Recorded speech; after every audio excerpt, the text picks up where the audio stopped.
Dr. Maya Collins stood in the cold observation deck of Europa Research Station, watching the stars through the thick ice above. She had been studying alien artifacts for 15 years, but most days brought nothing but rocks and frozen bacteria. Today felt different. The communication panel buzzed with an urgent message from Titan. Maya pressed the button and heard Jake Peterson's excited voice crackling through the static. "Dr. Collins, you need to get here right now. We found something big. Really big." Maya frowned. Jake was a miner, not easily impressed by anything. "What kind of big, Jake?" "The kind that's not supposed to exist. Lisa and I were drilling in Sector 7 when we hit something hard. Not ice, not rock, something else. When we cleared away the methane frost, we saw metal. Lots of it." Maya's heart started beating faster. "Send me the coordinates. I'm coming with my team." 3 hours later, Maya stood on Titan's frozen surface next to Jake Peterson and Lisa Martinez. Both miners looked nervous and excited at the same time. In front of them was a hole in the ice about 10 meters wide. Inside the hole, Maya could see something that made her catch her breath. It was clearly a ship, but not like any ship humans had ever built. The metal was dark and seemed to bend light around it in strange ways. Strange symbols covered the visible parts of the hull. The ship disappeared into the ice, suggesting it was much larger than what they could see. "How deep does it go?" Maya asked. Lisa checked her scanner. "At least 3 kilometers, maybe more. The ice around it is different too, harder, like it's been frozen for a very long time." Maya called her team immediately. Within 6 hours, Dr. Ryan Hughes arrived with his biological scanning equipment. Dr. Kate Sullivan brought her physics instruments. Commander Alex Turner came with military security gear. They set up a temporary base around the dig site. Ryan ran his scanners over the exposed hull. "This metal, I've never seen anything like it. It's not responding to any of our tests normally, and the age readings are impossible." "What do you mean impossible?" Maya asked. "My equipment says this thing has been here for millions of years, long before humans existed. But that can't be right." Kate set up her physics equipment and ran energy scans. "Ryan's right. The carbon dating is showing ages that don't make sense. But there's something else. This ship is still powered. There's energy flowing through it right now." Commander Turner checked his weapons and security gear. "If it's powered, it could be dangerous. We should be careful." Maya nodded but couldn't hide her excitement. This was the discovery of a lifetime. An alien ship millions of years old, still functional. It would change everything humans knew about life in the galaxy. They spent the next 2 days carefully clearing ice from around the ship. The more they uncovered, the more amazing it became. The ship was enormous, easily 3 kilometers long and half a kilometer wide. The hull was covered in symbols that looked almost like writing, but in no language anyone had ever seen. "Look at this," Ryan called from near what appeared to be an airlock. "This door is sized for something bigger than humans, maybe 8 feet tall. But the proportions, they're humanoid." Maya examined the airlock. It was clearly designed for beings with 2 arms and 2 legs, but much taller than humans. The door itself was sealed tight, but there were symbols around it that looked like they might be controls. Kate ran her scanners over the symbols. "There's definitely energy here. These might be touch controls of some kind, but I don't know what would happen if we tried to activate them." "We need to try," Maya said. "This is why we're here." Commander Turner stepped forward.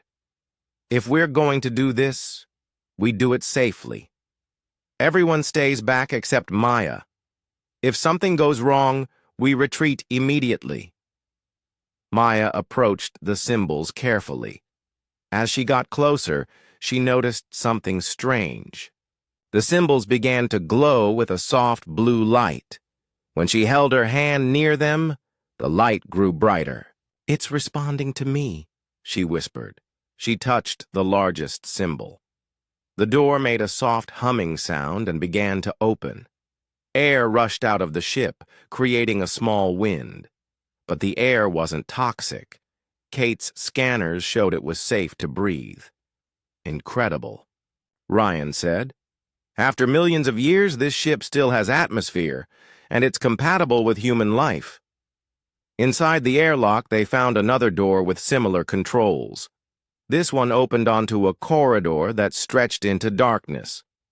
Emergency lighting activated as they stepped inside, revealing walls covered in more symbols and what looked like computer displays. The corridor was clearly designed for the 8-foot-tall beings, but humans could walk through it easily. The floor felt solid and the gravity seemed normal. Everything was preserved perfectly, as if the ship had been built yesterday. "The air recycling systems are still working," Kate reported. "Temperature is comfortable. Gravity is almost exactly Earth normal. How is that possible?" Maya touched one of the wall displays. It activated immediately, showing what looked like star charts and alien text. "It knows we're here. The ship is responding to human contact." They walked deeper into the ship, finding more corridors and rooms filled with alien technology. Everything was functional. Everything responded to human touch. It was as if the ship had been waiting for them. "This doesn't make sense," Commander Turner said. "If this ship is millions of years old, why does everything work perfectly? Why does it respond to humans specifically?" Maya had been wondering the same thing. She had studied alien artifacts before, but they were always dead, broken things. This ship was alive in a way that felt impossible. In what appeared to be a central hub, they found a large circular room with multiple corridors leading off in different directions. Symbols on the walls seemed to indicate different sections of the ship. One section showed symbols that looked like sleeping figures. Another showed what might be star maps. "We need to explore systematically," Maya said. "Document everything. This ship could contain technology that advances human civilization by thousands of years." As they prepared to go deeper into the ship, Maya couldn't shake the feeling that they were being watched, not in a threatening way, but as if something in the ship was evaluating them, testing them. The ship had been waiting in the ice for millions of years. Now that humans had found it, Maya had the strange feeling that their real adventure was just beginning. Whatever built this ship had left it here for a reason. And that reason involved humanity in ways she couldn't yet understand. Maya led her team deeper into the alien ship, their footsteps echoing in the wide corridors. The emergency lighting continued to activate as they moved, creating a path of blue light ahead of them. Each step took them further from the familiar world of ice and metal they knew into something beyond human understanding. The corridors were beautiful in an alien way. The walls curved smoothly, covered in symbols that seemed to shift and change when Maya wasn't looking directly at them. Ryan kept stopping to scan everything with his equipment, amazed by what he found. "The metal isn't just metal," he reported. "It's some kind of living composite. It's repairing itself constantly. Microfractures heal within seconds. No wonder it's survived millions of years." Kate was equally fascinated by the physics of the ship. "The gravity generation is incredible. I can't find any heavy machinery creating it. It's like the ship itself understands how to bend space. And the power source, I'm reading energy signatures I don't recognize." Commander Turner kept his weapons. ready, but began to relax as they explored. Whatever built this ship was advanced, but they weren't hostile. Look at the design. Everything is open, accessible. If they wanted to create traps or defenses, they would have. The first major room they found appeared to be some kind of common area. It contained furniture sized for the 8-foot beings, but also smaller furniture that looked almost human-sized. Maya ran her hands over a chair that seemed designed for someone exactly her height. "This is impossible," she said. "How could they know our size? Humans didn't exist when this ship was built." The room had large viewing screens on the walls. When Maya approached one, it activated automatically, showing what appeared to be star charts. The display was three-dimensional, creating a map of local space that hung in the air above the screen. Ryan studied the star map carefully. "I recognize some of these star patterns. This section shows our solar system. But look at the detail. They knew about Earth, Mars, all the planets. They mapped our entire system millions of years ago." Kate pointed to other parts of the display. "There are hundreds of other star systems marked here. And look at these symbols. Some systems have the same symbol as our solar system. What do you think that means?" Maya had a suspicion, but it was too incredible to voice yet. She touched different parts of the star map, and the display zoomed in to show individual planets. When she selected Earth, the display showed detailed information about the planet's surface, atmosphere, and even early life forms. "They were watching Earth when life was just beginning," Maya whispered. "Studying it, recording everything." They left the common area and continued exploring. The next corridor led to what appeared to be laboratories. The equipment was alien, but clearly designed for scientific work. There were examination tables, containment units, and displays showing biological data. In one laboratory, Ryan found something that made him call for the others immediately. "Maya, you need to see this. On a large display screen, biological data scrolled past in alien symbols, but mixed in with the alien text were familiar patterns, DNA sequences, genetic codes that Ryan recognized. "This is human DNA," he said, his voice shaking. "Complete human genetic sequences. But this ship has been here since before humans evolved. How is this possible?" Maya studied the display, her mind racing. The ship wasn't just observing Earth, randomly. It was specifically interested in the genetic development of life on Earth. And somehow it had predicted exactly how humans would evolve. Kate made another discovery in an adjacent room. "The computer systems are incredible. They respond to touch, but also to thought somehow. When I concentrate on something, the displays change to show relevant information. It's like the ship is reading my mind." She demonstrated by thinking about Earth's moon. The displays immediately showed detailed information about lunar composition and orbital mechanics. When she thought about Mars, the information changed to show Martian geography and atmosphere. "The ship's computer doesn't just store information," Kate continued. "It anticipates what we want to know. It's designed to teach us." Commander Turner found what appeared to be a navigation room. The walls were covered with controls and displays showing spaceflight information. When he approached the central console, it activated and began showing him ship systems. "I can read some of this," he said with surprise. "Not the language, but the concepts. The navigation principles are similar to what we use. The ship design follows rules I understand.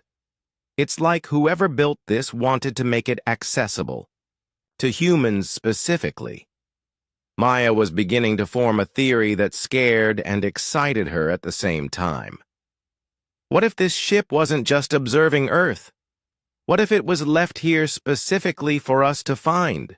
The evidence was mounting. The ship responded to humans perfectly. It contained human-sized furniture alongside alien furniture. It had detailed information about human genetics and Earth's development. Everything about it seemed designed to interface with human minds and bodies. In the navigation room, Maya found what appeared to be a captain's chair. It was sized for the 8-foot beings, but there was a smaller seat next to it that fit her perfectly. When she sat down, the entire navigation system activated. Displays around the room lit up, showing the ship's current status, location, and detailed information about its systems. But more importantly, Maya could understand it. Not the symbols, but the meaning behind them. The information flowed into her mind as if she had always known it. "The ship is called the Seeker," Maya said, reading information that appeared in her mind rather than on any display. "It's been in hibernation mode, waiting. The navigation logs show it visited hundreds of star systems, but it was looking for something specific." Ryan was scanning Maya with his equipment. "Your brain activity is off the charts. The ship isn't just showing you information, it's connecting with your nervous system directly." "But how?" Kate ran her physics scanners over the navigation chair. "There are energy fields here I've never seen before. They're interacting with Maya's bioelectric field. It's like the chair was designed for human brain patterns specifically." Maya could feel the connection growing stronger. Information about the ship's mission flowed through her mind. Images of other worlds, other species, and a vast galactic civilization that had existed millions of years ago. "There were others," she said. "The builders of this ship. They called themselves the architects. They traveled between stars, seeding life on planets, guiding evolution. Earth was one of their projects." Commander Turner checked his security equipment nervously. "Maya, are you still in control? Is the ship influencing your thoughts?" Maya considered the question carefully. She could feel the alien technology in her mind, but her thoughts remained her own. The ship was sharing information, not controlling her. "I'm still me," she said, "but I can see what they wanted us to know. The architects didn't just observe life on planets. They guided it. They influenced evolution to create specific traits in different species." The implications of this discovery were staggering. If Maya was right, human evolution hadn't been entirely natural. The architects had somehow influenced human development, steering humanity toward specific characteristics. "Why?" Ryan asked. "Why would they do that?" Maya accessed more information through the neural link.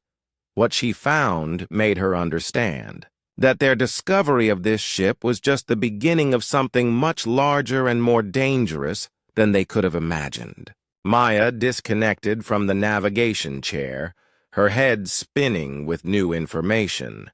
The neural link had shown her the ship's basic layout, including sections they hadn't yet explored. One area in particular caught her attention: a vast chamber. The ship's database labeled as Crew Hibernation. "We need to find the hibernation bay," Maya told her team.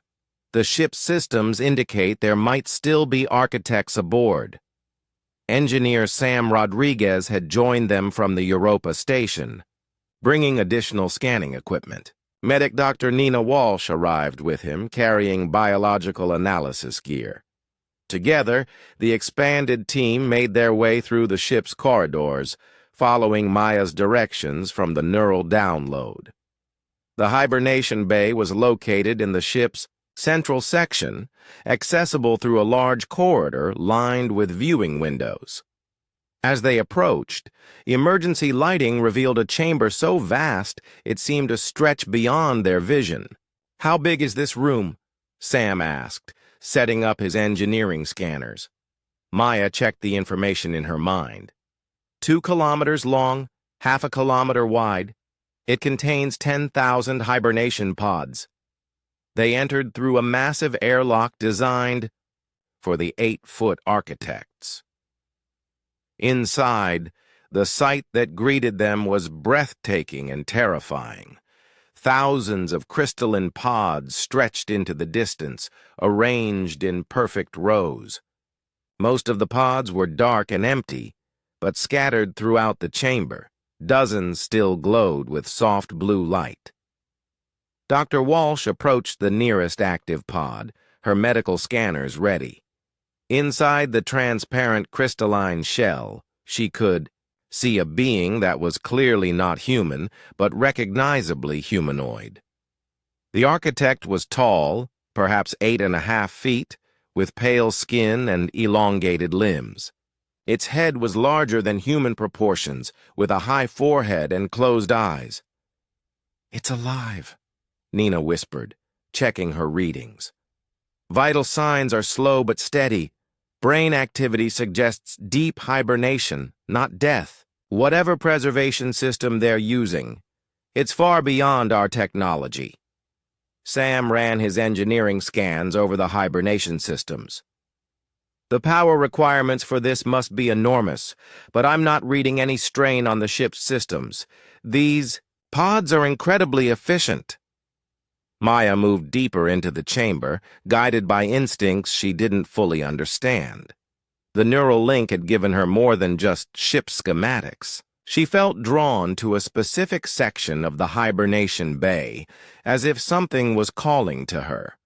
What she found there made her stop in shock. "Everyone, come here immediately," she called. In a separate section of the chamber, she had discovered pods that were clearly different from the others. They were smaller, designed for beings about human size. And according to the ship's database, they were specifically calibrated for human physiology. "That's impossible," Ryan said, joining her at the human-sized pods. "How could they have pods? Designed for humans millions of years ago?" Nina scanned the smaller pods with her medical equipment. "The life support systems are configured for human biology. Oxygen, nitrogen atmosphere, human normal temperature and pressure. These aren't just similar to human requirements, they're exact matches." Maya accessed the ship's database through her neural link. The information she found was disturbing. According to the ship's records, these pods were installed during the architect's mission to Earth. They were designed specifically for human specimens.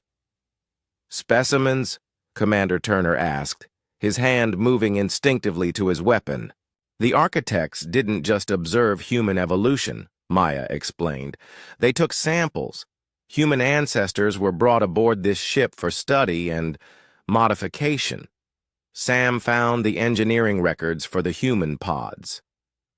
"These systems have been used recently in galactic terms. The last activation was about 50,000 years ago. Someone was in these pods." Nina made another disturbing discovery.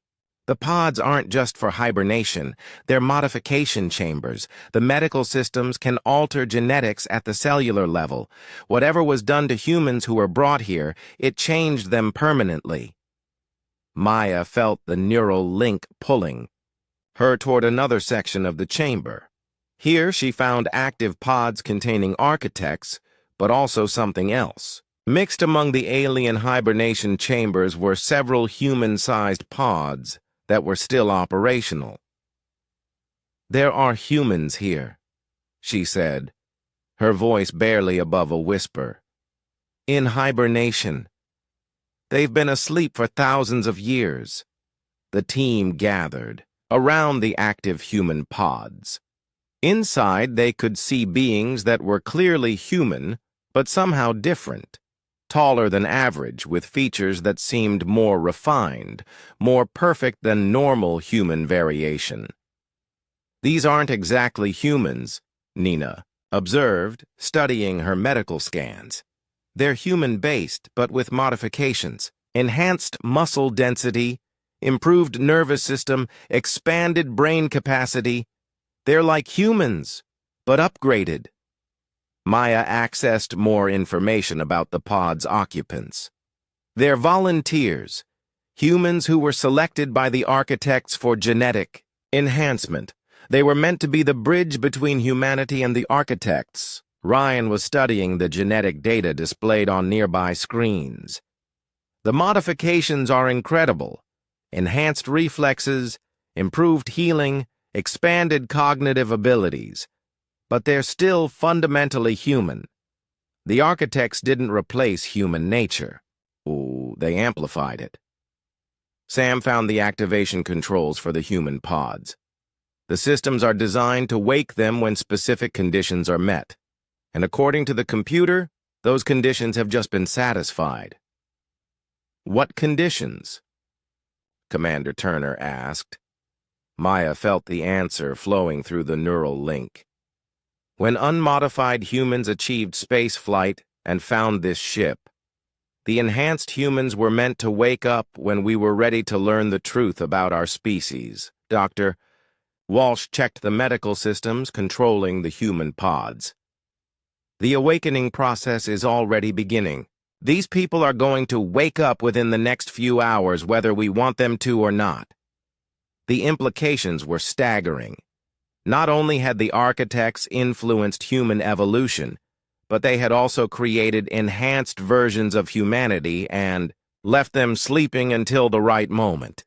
Maya and her team were about to meet humans who had been asleep for millennia, humans who had been deliberately modified by alien technology. We need to prepare, Maya said. When they wake up, they'll know things about humanity's origins that we don't. They'll have information about why the architects modified our species and what they expected us to become. As if responding to her words, the nearest human pod began to emit a soft humming sound. The life support systems activated, and the enhanced human inside began to show signs of awakening. Nina monitored the awakening process carefully. Vital signs are strengthening. Brain activity is returning to normal levels. Whoever this is, they're going to be conscious in less than an hour. Maya realized they were about to have a conversation that would change humanity's understanding of itself forever. The enhanced humans would know the truth about human origins, about the architect's plans, and about why Earth's species had been selected for modification. But Maya also sensed something else through the neural link. The architects hadn't just been conducting experiments. They had been preparing for something that required specific traits in the species they modified. There's more, Maya said, accessing deeper levels of the ship's database. The genetic modifications weren't random. The architects were creating soldiers, enhanced humans, regular humans, and dozens of other species across the galaxy. They were building an army. An army for what? Ryan asked.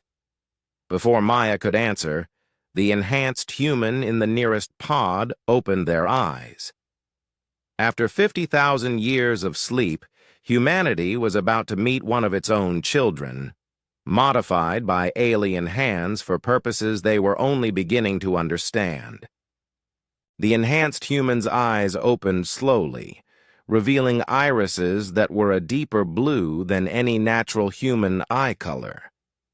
The being sat up in the hibernation pod with fluid grace, moving in ways that seemed almost too perfect for human anatomy.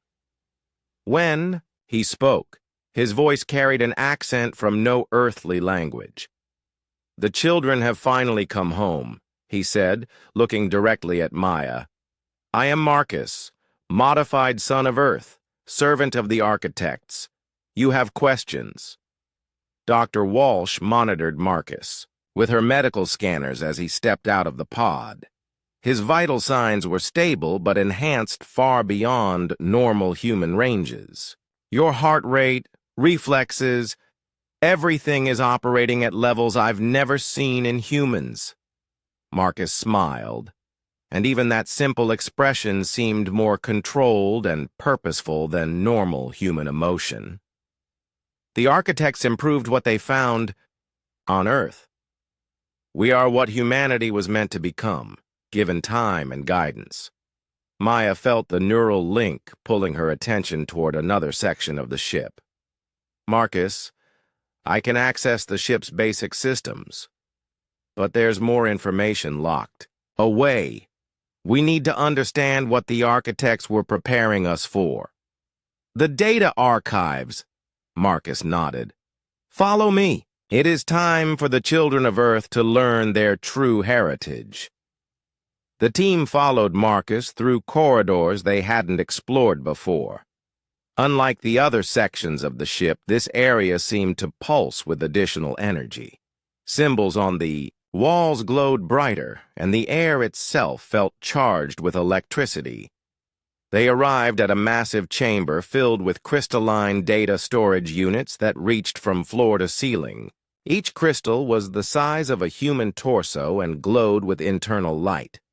The room contained thousands of them, storing information gathered across millions of years of galactic exploration. The accumulated knowledge of the architects, Marcus explained. Every species they encountered, every world they seeded, every genetic modification they performed. All of it is stored here. Linguist Dr. Ben Carter and computer specialist Amy Foster had joined the team, bringing equipment to interface with alien data systems. Ben immediately began studying the symbols that covered the storage units, while Amy worked to connect her computers to the ship's network. The writing system is incredible, Ben reported. It's not just language, it's mathematics, genetics, and physics, all combined into a single symbolic system. Each symbol contains multiple layers of meaning. Amy's computers came online and immediately began receiving data from the ship's systems. The processing power here is unbelievable. My equipment is being upgraded in real time by the ship's computers. It's teaching my systems how to understand architect technology. Maya approached the central data terminal, with Marcus guiding her to the correct interface points. When she connected through the neural link, information flooded her mind at a rate that should have been overwhelming, but somehow her brain adapted, processing data at speeds she had never imagined possible. The architects traveled the galaxy for millions of years, Maya said, sharing what she learned with the team. They seeded hundreds of worlds with life, but not randomly. They were following a plan. The data showed star maps covering the entire galaxy, with thousands of planets marked for genetic seeding. Each world was selected based on specific criteria: atmospheric composition, geological stability, and distance from galactic threats. They called it the Great Seeding, Marcus explained. Each world was given life designed to evolve specific traits. Some species were made for exploration, others for technology, others for warfare. But all of them were connected. Ryan studied the genetic data flowing through the displays. The modifications they made to different species. They're all compatible, like pieces of a puzzle designed to fit together. That's exactly what they are, Maya said, accessing deeper files. The architects weren't just creating individual species. They were building a galactic civilization. Each species would contribute different abilities to a larger whole. Ben made a breakthrough in translating the symbolic language. I can read some of this now. Here's a file labeled Earth Project, Final Assessment. It contains detailed analysis of human genetic development. The file revealed information that shocked everyone, even Marcus. Humans hadn't just been modified once. The architects had been influencing human evolution for millions of years, making subtle changes to guide development toward specific goals. Enhanced aggression for survival, Amy read from the translated data. Improved adaptability for exploration. Unusual resistance to psychic manipulation. Genetic predisposition for cooperation despite competitive instincts. They made us into natural explorers and warriors, Commander Turner realized, but also natural cooperators. That's a strange combination. Maya found the explanation in deeper files. Humans were designed to be leaders, not rulers, but coordinators. The architects created us to unite the other seeded species and coordinate their abilities. But there was more. As Maya accessed additional files, she discovered the true reason for the Great Seeding Project. The architects hadn't been building a galactic civilization for peaceful purposes. They had been preparing for war. The Devourers, Maya whispered, the word appearing in her. Mined from the ship's database. The architects were hiding from something called the Devourers. Marcus's enhanced features showed the first real emotion Maya had seen from him. Fear. You've found the deep files. Yes, the Devourers. The reason for everything the architects did. The data archives contained detailed information about an enemy unlike anything in human experience. The Devourers were not a species in any recognizable sense. They were entities of pure energy that fed on the life force of entire civilizations. They consumed the architect's original empire, Maya learned from the files. Billions of beings across thousands of worlds, all drained of life energy. The architects escaped to this galaxy, but they knew the Devourers would eventually follow. Amy's computers processed tactical data about the Devourers. They're not physical beings that can be fought with normal weapons.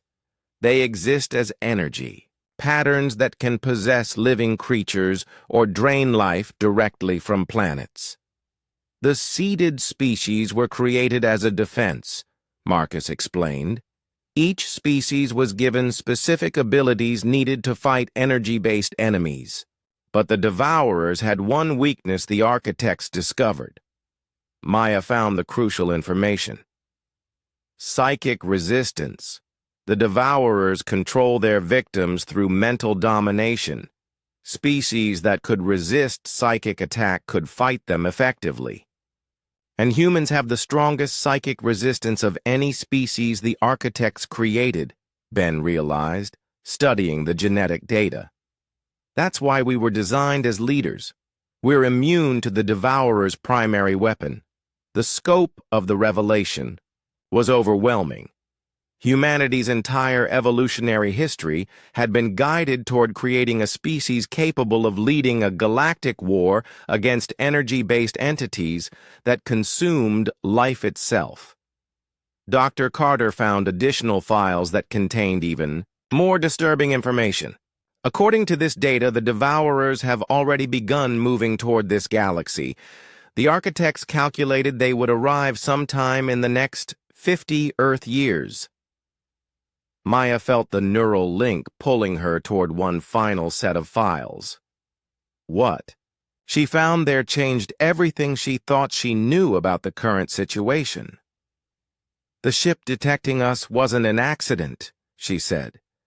The awakening of the enhanced humans wasn't automatic. The architects are still alive, and they've been waiting for us to develop enough to find them. Marcus nodded slowly. The hibernating architects will awaken soon, and when they do, they will ask humanity to make a choice that will determine the fate of every living being in the galaxy. Maya realized that discovering the ship was just the beginning. The real test was about to begin, and the decisions her species made in the coming days would determine whether the galaxy survived. The coming war or fell to an enemy that consumed life itself. Maya's mind reeled from the data download as she disconnected from the archives. Marcus watched her with concern, his enhanced features showing an understanding of what she had just learned. "The scope of it is overwhelming at first," Marcus said, gently. "But you must understand everything before the Prime Architect awakens. Come, there is more you need to see." He led them to a section of the ship they hadn't explored yet, the Navigation and Stellar Cartography Center. Unlike the other rooms, this one was clearly designed for war planning. The walls were covered with three-dimensional star maps, showing troop movements, supply lines, and battle formations across the galaxy. Commander Turner studied the tactical displays with professional interest. "This is military planning on a scale I can't even comprehend. They're coordinating defenses across thousands of star systems." Pilot Jenny Barnes had joined the team from Europa Station, bringing her expertise in spacecraft navigation. She was amazed by the star charts covering the walls. "These navigation systems are centuries ahead of anything we have. They show hyperspace routes we haven't even discovered yet." Maya connected to the navigation systems through her neural link. Immediately, her consciousness expanded to encompass a view of the entire galaxy. She could see the positions of hundreds of inhabited worlds, the locations of sleeping architects' ships, and something else that made her blood run cold. "They're coming," she whispered. "The Devourers. They're already in the outer rim of the galaxy." The star charts showed a growing area of darkness moving inward from the galactic edge. Entire star systems were going silent as the Devourers consumed them. The rate of advance was accelerating. Jenny studied the Devourer movement patterns. At their current speed, they'll reach the inner systems in about 47 years, but they're not moving randomly. They're following specific routes. Trade routes, Commander Turner realized. They're targeting the most populated systems first, maximum life energy to consume. Maya accessed more detailed information about the Devourer's capabilities. What she found was terrifying. The entities could drain the life force from entire planets in a matter of days. They left behind worlds that were technically habitable, but completely lifeless. Not even bacteria survived their feeding. "How do you fight something like that?" Amy asked, studying the energy patterns displayed on the screens. Marcus activated additional displays showing architect battle tactics. "The key is understanding their nature. Devourers exist as energy patterns, but they need physical hosts to interact with matter. If you can disrupt their energy matrix or destroy their hosts, you can defeat them." The displays showed weapons designed specifically for fighting energy-based entities. Unlike human weapons that relied on kinetic or explosive force, Architect weapons disrupted energy patterns directly. They could shatter a Devourer's consciousness or sever its connection to physical hosts. "But there's a problem," Maya said, accessing deeper tactical files. "The weapons only work if operated by beings with strong psychic resistance. Species susceptible to mental domination can't use them effectively." Which brings us back to humans, Dr. Walsh realized. "We're not just immune to Devourer control. We're the only species that can operate the weapons needed to fight them." Jenny found star charts showing the positions of other seeded species throughout the galaxy. "There are 17 successful children species created by the architects, but humans are the only ones with sufficient psychic resistance to lead the fight." Maya felt the neural link pulling her toward additional files about the other species. What she found was both encouraging and disturbing. The other children species had developed exactly as the architects planned, each with specialized abilities. "The Vorthon are master engineers," she reported. "They can build the weapons and ships needed for the war. The Zalari are natural tacticians with perfect three-dimensional thinking.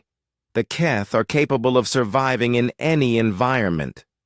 It's like the architects created a specialized military force, Commander Turner observed. Each species designed for specific roles in fighting the Devourers. But Maya found a crucial weakness in the architect plan. The other species don't know about each other.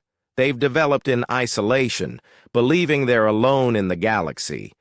They have no unified command structure. Marcus nodded gravely.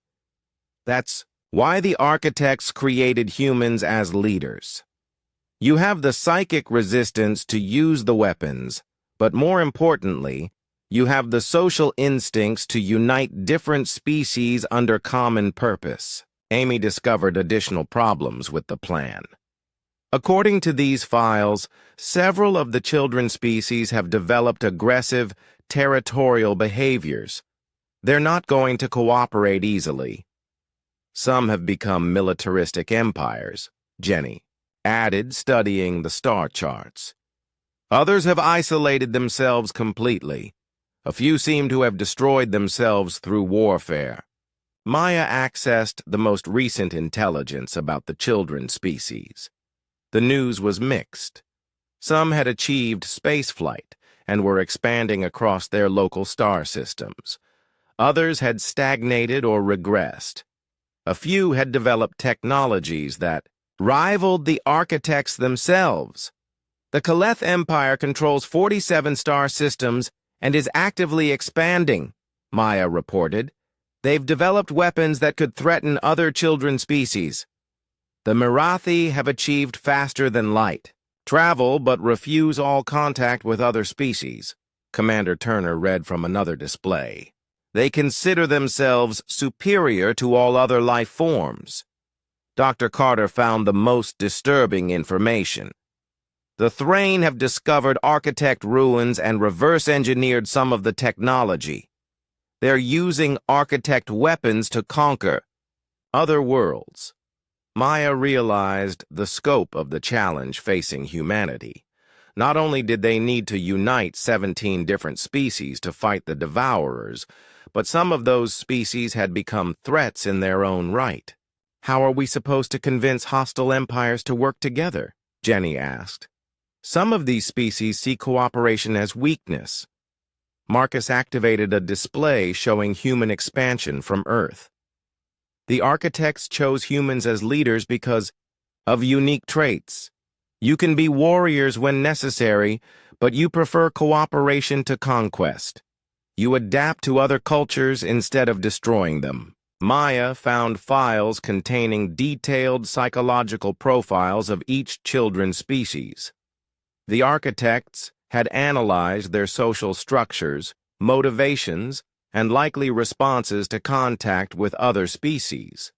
They predicted this problem, she realized. The architects knew that some species would become aggressive or isolationist. They designed specific strategies for dealing with each type. The strategies were complex, involving everything from diplomatic contact to targeted military intervention. But they all depended on humans taking the leading role in uniting the galaxy's defenses. There's something else, Maya said, accessing the final files in the tactical database. The architects didn't just plan for the Devourer's arrival. They planned for what would happen if the unified defense failed. The backup plans were sobering. If the children species couldn't work together, the architects had prepared to sacrifice entire star systems to create barriers that might slow the Devourer's advance. Billions of lives would be lost, but the core systems might survive long enough to develop new defenses. They're willing to let most of the galaxy die if necessary, Dr. Walsh said, horrified by the casualty projections. Not willing, Marcus corrected. Prepared. The architects have seen what the Devourers do to civilizations. Death in battle is preferable to the alternative. Maya felt the neural link indicating that new systems were coming online throughout the ship. The hibernating architects were beginning to wake up, and their awakening was activating dormant technologies throughout the vessel. "The time for learning is ending," Marcus said. "The Prime Architect will awaken within hours. When he does, humanity will be asked to accept its role as the leader of a galactic alliance or watch the galaxy fall to an enemy that consumes life itself." Maya realized that their discovery of the ship had triggered a countdown that could not be stopped. The war was coming whether humanity was ready or not, and the decisions made in the next few hours would determine the fate of every living being in the galaxy. The ship's energy levels increased dramatically as more systems came online. Maya felt the neural link expanding, giving her access to areas of the vessel that had been sealed during their exploration. One section in particular drew her attention, something the ship's database labeled as Readiness Assessment Chamber. "We need to see the armory," Maya told Marcus. "The ship wants to test us." Marcus nodded, his enhanced features showing approval. "The architects always believed that knowledge must be proven through action. Come, but be prepared. The testing chamber will evaluate not just your abilities, but your worthiness to lead." They made their way through corridors that were now fully illuminated, past systems that hummed with increasing power. The armory was located in a secure section of the ship, behind multiple airlocks designed to contain dangerous energies. When the final door opened, the team found themselves in a vast chamber filled with weapons and equipment unlike anything in human experience. The weapons seemed to be made of crystalline materials that pulsed with internal light. Some were clearly handheld devices, while others appeared to be larger systems designed for spacecraft or vehicles. Sam Rodriguez approached one of the weapon racks with his engineering scanners. "The energy readings are incredible. These aren't just advanced weapons. They're manipulating fundamental forces I don't understand." Maya touched one of the smaller weapons, and it immediately activated in response to her genetic signature. The device felt warm in her hands and seemed to be teaching her how to use it through direct neural interface. "It's showing me how it works," she said with amazement. "Energy projection, matter disruption, force field generation, but it only responds to specific genetic markers." Commander Turner tried to pick up another weapon, but it remained inert in his hands. "It's not activating for me." Marcus examined Turner's genetic scan on a nearby display. "Your psychic resistance is strong, but not quite at the threshold required. The weapons will only activate for beings with the specific modifications the architects designed." Dr. Walsh made a disturbing discovery as she scanned the team members. Maya, Ryan, and Ben show genetic markers that match the weapon requirements. But Amy, Jenny, and Turner don't. The modifications the architects made to humanity weren't uniform. Maya accessed the ship's genetic database through her neural link. Not all humans received the same modifications. The changes were distributed through the population randomly. About 30% of humans have the psychic resistance needed to use architect technology. This revelation had enormous implications. If only a portion of humanity could use the weapons needed to fight the Devourers, then the burden of leadership would fall on a genetic minority within the species. Ryan picked up a weapon that resembled a rifle, but felt more like a living creature. When it activated, information flowed into his mind about its capabilities. "This weapon can disrupt energy patterns at the quantum level. It's specifically designed to shatter a Devourer's consciousness." Ben found a device that looked like a headband, but contained incredibly complex technology. When he put it on, his awareness expanded dramatically. "It's a tactical coordination system. I can sense the positions and capabilities of everyone in the room. With this, a human could coordinate the actions of multiple species across an entire star system." Maya realized that the weapons were more than just tools. They were proof of concept for the architect's plan. Humans with the right genetic modifications could indeed serve as leaders and coordinators for a galactic alliance. But the testing chamber had more surprises. As they explored deeper, they found simulation chambers designed to test combat effectiveness against devourer entities. The simulations were incredibly realistic, creating holographic enemies that moved and fought like living beings. The ship wants us to prove we can fight, Maya realized. We need to demonstrate that humans can actually use these weapons effectively. Marcus activated the first simulation. Begin with basic combat scenarios. The system will increase difficulty as you demonstrate competence. The simulation created a single devourer entity, a writhing mass of dark energy with tendrils that reached out to drain life force. When Maya aimed her weapon at it, the device automatically adjusted its output to disrupt the creature's energy matrix. The weapon fired a beam of coherent energy that struck the devourer and caused it to shriek and dissolve. But more entities appeared immediately, forcing Maya to move and adapt her tactics. Ryan and Ben joined the simulation, and the system created a coordinated battle scenario. The devourers attacked from multiple directions, requiring the humans to work together and coordinate their fire to succeed. The weapons are teaching us, Ryan observed as they fought. Each shot provides feedback about effective tactics. The system is training us in real time. Dr. Walsh monitored their vital signs during combat. Your neural activity is off the charts. The weapons aren't just tools. They're enhancing your cognitive abilities while you use them. The simulations became increasingly complex, adding environmental hazards, civilian rescue scenarios, and coordination with allied forces representing other children species. Maya found herself naturally taking command, directing Ryan and Ben, in tactics that seemed to come from instinct rather than training. The genetic modifications include tactical instincts, she realized. The architects didn't just give us psychic resistance, they programmed us with military leadership abilities. Amy and the others who couldn't use the weapons found their own roles in the simulations. Amy's computer skills allowed her to interface with architect tactical systems, providing intelligence and coordination support.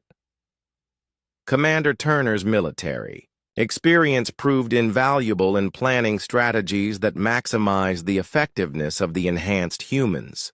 Even without the genetic modifications, regular humans have important roles, Marcus observed. The architects designed their plan to utilize all of humanity's capabilities. The final simulation was the most challenging, a scenario based on actual architect intelligence about devourer tactics. The team had to defend a populated planet against a full-scale invasion while coordinating with multiple allied species. Maya found herself directing not just her human teammates, but simulated Vorthan engineers, Zalari tacticians, and Keth environmental specialists. The coordination systems built into the architect weapons allowed her to communicate directly with the various species, overcoming language and cultural barriers. "This is incredible," she said as they completed the simulation successfully. With this technology, humans could actually coordinate a galactic defense. The weapons don't just fight devourers, they create unity among the children species. But Maya also noticed something troubling. Using the weapons for extended periods was affecting her personality. She felt more aggressive, more willing to make harsh decisions that prioritized victory over individual lives. "The weapons are changing us," she told Marcus. "I can feel my thinking becoming more militaristic." Marcus nodded gravely. "This is the price of using architect technology. The weapons enhance your abilities, but they also shape your mind toward their original purpose. Extended use creates warriors, not leaders. Dr. Walsh's medical scans confirmed Maya's concerns. Your brain chemistry is shifting, increased aggression, reduced empathy, enhanced tactical thinking. You're becoming optimized for warfare.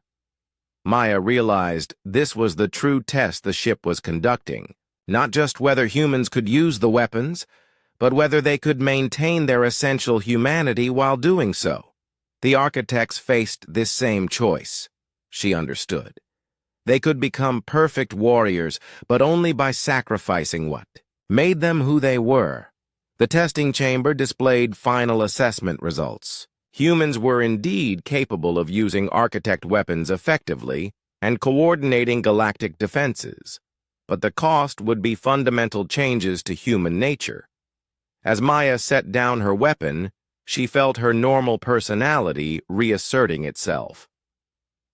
The aggressive instincts faded, replaced by her natural preference for cooperation and peaceful solutions. "We have a choice to make," she told her team. "We can accept the weapons and become the warriors the architects designed us to be. Or we can find another way to fight the devourers without losing ourselves in the process." The ship's systems indicated that the Prime Architect was almost ready to awaken. Soon, humanity would have to give their answer to a question that would determine not just the galaxy's survival, but the future of human nature itself. The ship's hibernation bay began to glow with increasing intensity as primary systems came fully online. Maya felt the neural link pulling her consciousness toward the central hibernation chamber, where the most important pods were located. The time for testing was over. The Prime Architect was awakening. Marcus led the team back to the hibernation bay, but now the vast chamber felt different. Energy flowed through the walls in visible patterns, and the air itself seemed to vibrate with anticipation. At the center of the chamber, a single pod, much larger than the others, began to emit brilliant light. "Prime Architect Zenth," Marcus said with reverence.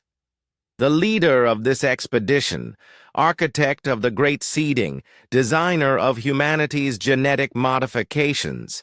He has slept for 50,000 years, waiting for this moment."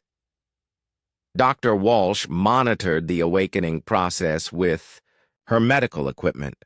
"The biological readings are unlike anything I've ever seen. This being's physiology is far beyond even Marcus's enhancements. Brain activity, cellular regeneration, neural density, everything is operating at levels that shouldn't be possible." The pod opened with a sound like singing crystal, releasing energy that made the air shimmer. The being that emerged was clearly an architect, but unlike anything they had imagined. Prime Architect Zenth stood nearly 10 feet tall, with features that seemed carved from living marble. His eyes held depths that suggested millions of years of experience and knowledge. When he spoke, his voice resonated directly in their minds, rather than through their ears. "Children of Earth, you have exceeded our most optimistic projections. Your species has achieved spaceflight, discovered our vessel, and proven capable of using our technology. The time has come for you to choose your destiny." Maya felt overwhelmed by the presence of this ancient being, but forced herself to respond. "We understand that you created us to fight the devourers, but we've learned that using your weapons changes us. We don't want to lose our humanity in the process of saving the galaxy." Zenth's expression showed something that might have been approval.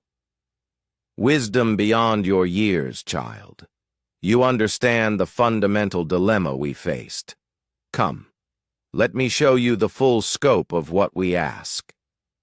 The Prime Architect gestured, and the hibernation bay transformed into a holographic display showing the entire galaxy. Thousands of points of light represented inhabited worlds, trade routes, and civilizations. But at the galaxy's edge, a growing darkness consumed everything in its path. The Devourers have already destroyed 47 star systems in the outer rim, Zenth explained. Billions of beings dead or consumed. At their current rate of advance, they will reach the core systems within 47 of your years. The display zoomed in to show individual worlds under attack. The team watched in horror as vibrant, populated planets were drained of all life in a matter of hours. Cities went dark, forests withered, oceans became lifeless. The Devourers left, behind worlds that were technically habitable but utterly empty of life. We fought them for 1,000 years in our home galaxy, Zenth continued. We lost because we could not unite the various species under effective leadership. Each civilization fought separately, and they were consumed one by one. Ryan studied the tactical displays showing previous battles against the Devourers. Your weapons were effective, but you couldn't coordinate multiple species effectively? Precisely, Zenth replied. Our species was too homogeneous. We thought alike, planned alike, fought alike. The Devourers adapted to our tactics because we could not innovate beyond our nature. This is why we created the children species with diverse capabilities and thinking patterns. Maya accessed more information through the neural link. You created 17 different species to provide different approaches to the same problem. But you needed humans specifically, because our thinking is chaotic enough to be unpredictable. Among other traits, Zenth agreed. Humans possess the rare combination of psychic resistance, tactical adaptability, and social cooperation needed to unite species that would naturally be enemies. Commander Turner studied the profiles of the other children species. Some of these civilizations are hostile to each other. The Kaleth Empire and the Thrain Republic are actually at war. How are we supposed to unite them? Zenth activated displays showing detailed analyses of each species' psychology and social structures. The architects designed specific diplomatic and military strategies for each scenario. But these plans require human leadership to implement successfully. Dr. Carter made a disturbing discovery in the diplomatic files. Some of these strategies involve military conquest of uncooperative species. You're asking us to become galactic conquerors. If necessary, Zenth replied, without emotion. The survival of all life in the galaxy outweighs the independence of individual civilizations. If a species refuses to cooperate, they must be forced to comply or eliminated as a threat to the Alliance. Maya felt the neural link showing her the full scope of the architect plan.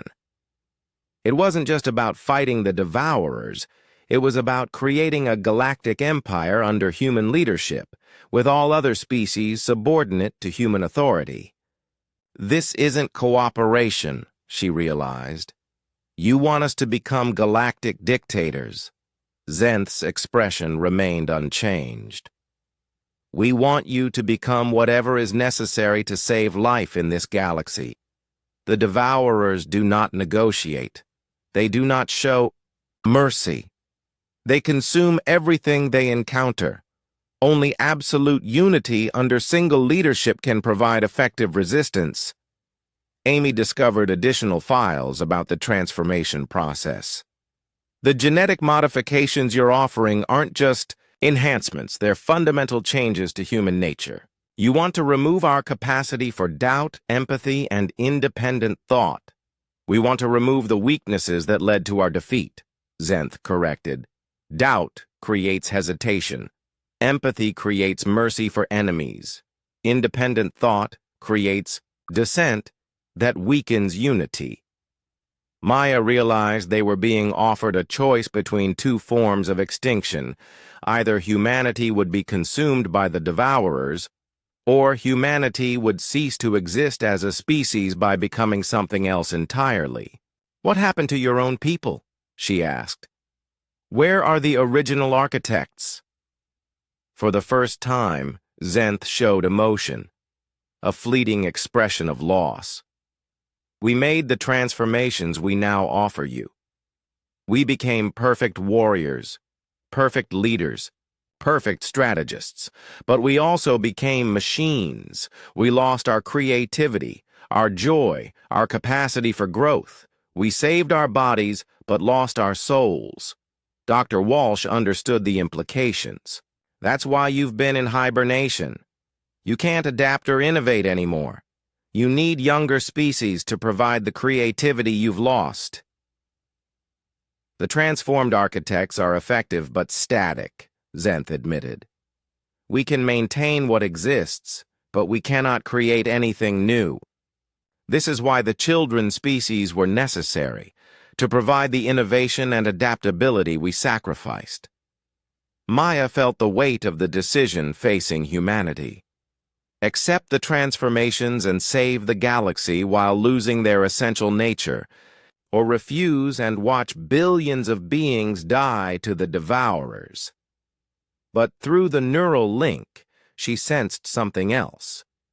Deep in the ship's database were files that Zenth hadn't shown them, records of other approaches that had been considered and rejected by the architects. There are other options, she said. Plans you didn't implement because they were too risky or uncertain. Zenth's features hardened. Those plans failed mathematical modeling. They offer less than 20% probability of success. But they offer a chance to win without becoming monsters, Maya replied. Show us everything.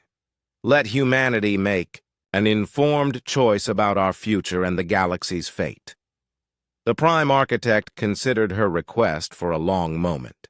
When he finally responded, his voice carried the weight of millions of years of regret. Very well. But remember, child, the devourers show no mercy to those who choose poorly.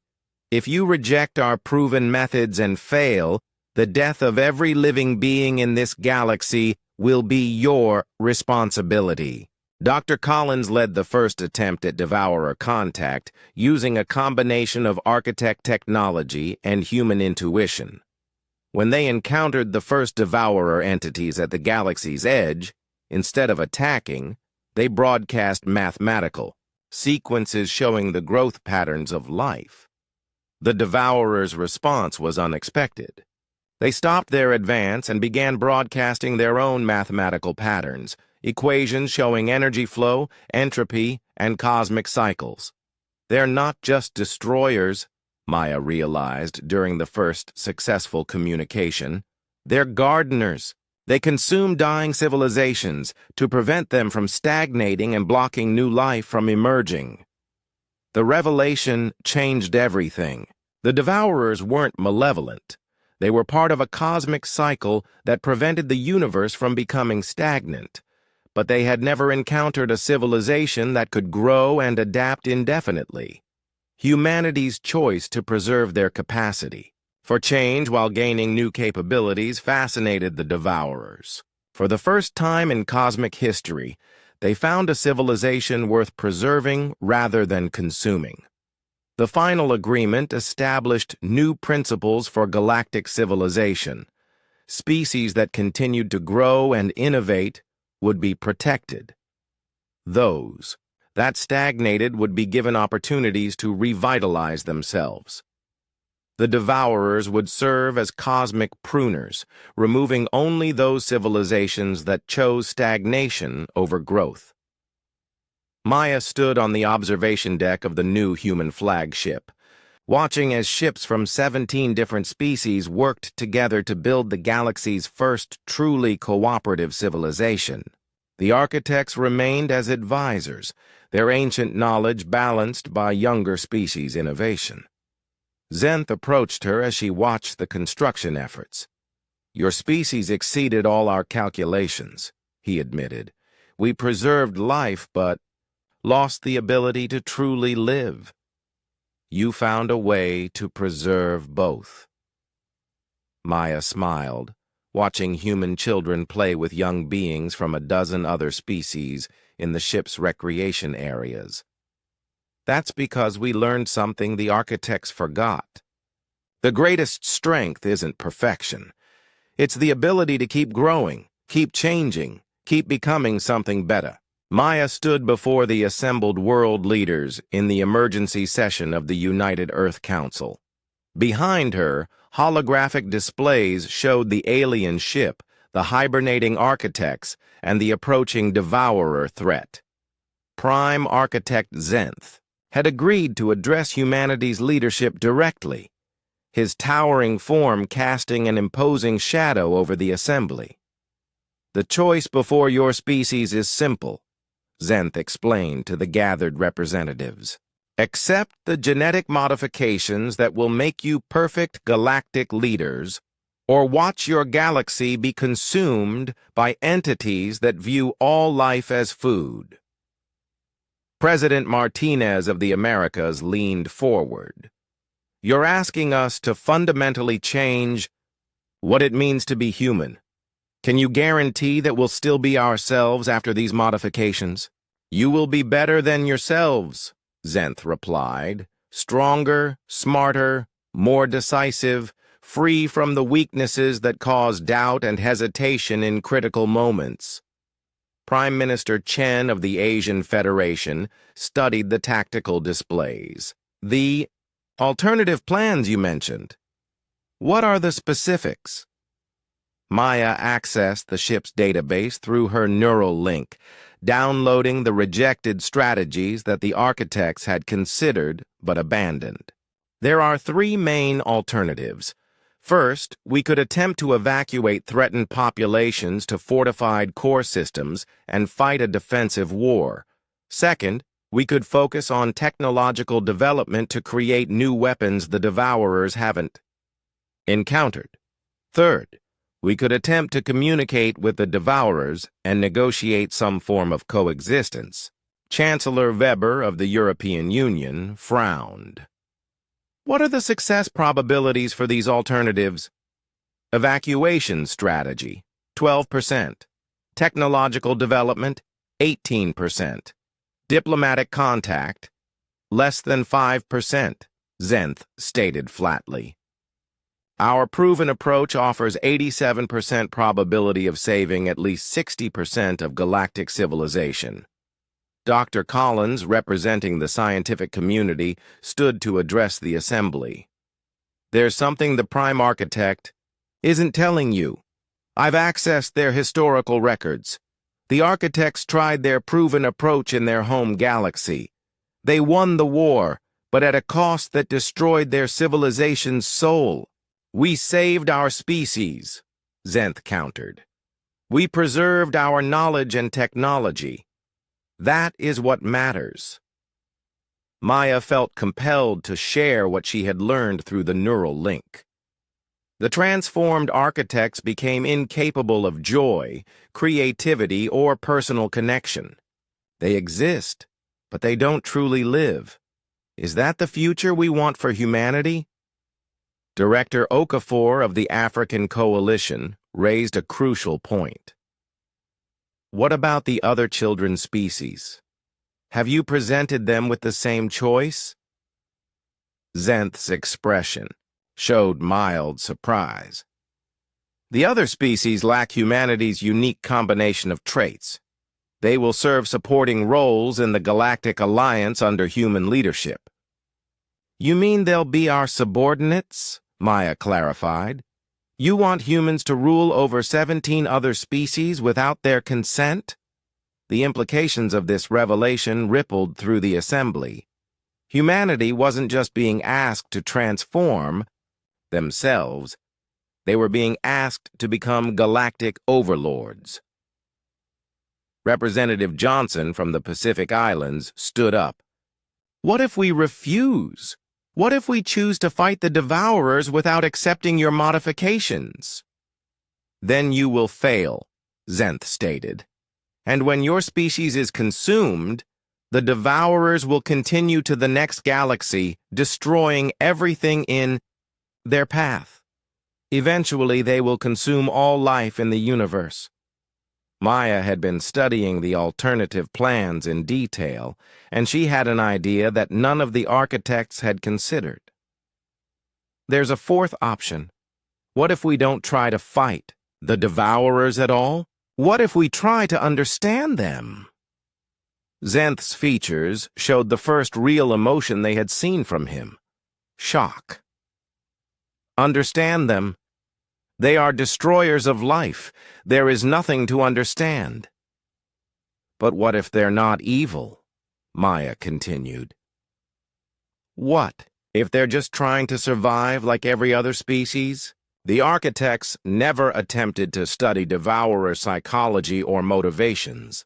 They only studied how to kill them.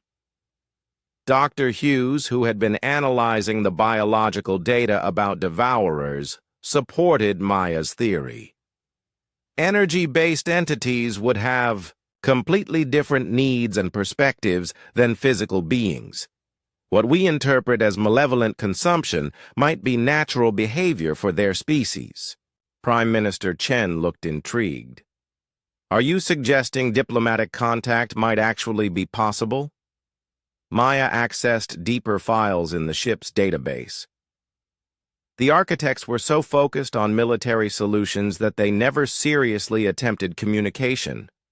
But humans have something the architects never had: experience dealing with fundamentally different cultures and finding common ground. President Martinez nodded slowly. Human history is full of conflicts that ended through understanding rather than conquest. What would this approach look like? Maya felt the neural link showing her possibilities that the architects had never explored. We use their technology to enhance our capabilities, but not our nature. We become better at being human rather than becoming something else. We reach out to the other children species as equals and partners, not subjects. And we approach the devourers with curiosity instead of fear. Xanth's voice carried warning. This approach has never been attempted. You would be risking everything on an untested theory. Better than risking everything on a plan that destroys what we're trying to save, Maya replied. The architect's approach preserves life, but eliminates living. Humanity chooses to preserve both. The debate continued for hours, with representatives discussing the implications of each choice. Some favored accepting the architect modifications to guarantee survival. Others supported Maya's alternative approach despite its risks. Finally, President Martinez called for a vote. All in favor of accepting the architect modifications and their proven strategy? 37 hands rose out of the 200 representatives. All in favor of pursuing the alternative approach proposed by Dr. Collins? 143 hands rose. The remainder abstain, Martinez announced. Humanity chooses to forge its own path. Xanth's expression was unreadable. You understand that this choice likely dooms your galaxy to destruction? Maya stood to address both the Prime Architect and the Assembly. We understand that accepting your modifications would definitely doom our humanity. We choose to face an uncertain future as ourselves rather than a certain future as something else. Over the following months, humanity began implementing their chosen strategy. They used architect technology to enhance human capabilities without changing human nature. Ships were built incorporating both human innovation and alien engineering. Contact was established with other children species, offering partnership instead of domination. The responses varied. Some species, like the Vorthan engineers, eagerly joined the alliance. Others, like the militaristic Kaleth Empire, required careful negotiation.